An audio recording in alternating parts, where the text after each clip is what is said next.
నేను ఇవాళ స్పష్టంగా చెప్తున్నా, మీడియా మిత్రులు దయచేసి మీరు పరిశోధించండి.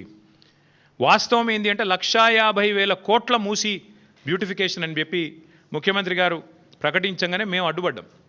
హైదరాబాద్ ప్రజలు అడ్డుపడ్డారు, నిలదీసినారు. 16,000 కోట్లతో అయిపోయే ప్రాజెక్ట్ని 1,50,000 కోట్లు ఎట్లయితాయి అని మేము నిలదీస్తే ఇవాళ కొత్త స్టైల్ ఎత్తుకున్నారు. ఇన్నోవేటివ్ థింకింగ్ కదా. ఇన్నోవేటివ్ థింకింగ్లో భాగంగా ఏం చేసినారంటే స్కామ్ను కూడా ఇన్స్టాల్మెంట్లలో చేస్తున్నారు. 1,50,000 కోట్లు ఒకటేసారి టెండర్లు పిలిస్తే ఎందుకు ఇంత అయింది అంటే జవాబు లేదు. అందుకే విడతల వారి దోపిడీ.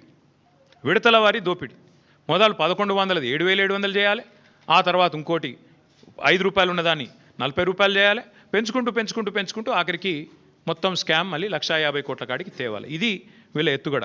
నేను మళ్ళీ చెప్తా ఉన్నా, మే 17, 2023 నాడు 1,100 కోట్లతో కొండపోచమ్మ సాగర్ నుంచి గోదావరి నీళ్ళని తీసుకొచ్చి బ్రహ్మాండంగా రావల్కోల్ చెరువులో పోసి రావల్కోల్ చెరువు నుంచి గండిపేటకు నీళ్ళు తీసుకొచ్చే మార్గం గ్రావిటీ ద్వారా ఉంటే ఇవాళ మీరు 3 WTPలు ఎందుకు కడుతున్నారు, 5 పంప్ హౌజ్లు ఎందుకు పెడుతున్నారు, ఎవరి లాభం కోసం పెడుతున్నారు అని ముఖ్యమంత్రి గారు నేను అడుగుతా ఉన్నా. ఇవాళ ఎట్లా పెరిగింది? కమిషన్లు దండుకోవడానికా, మొబిలైజేషన్ అడ్వాన్సులు ఇవ్వడానికా, కాంట్రాక్టర్లకు దోచిపెట్టడానికా? ఎందుకు తక్కువ ఖర్చుతో అయ్యేదాన్ని పక్కకు పెట్టి ఎక్కువ ఖర్చుతో చేస్తున్నారు? ఒక దిక్కు మీరే చెప్తున్నారు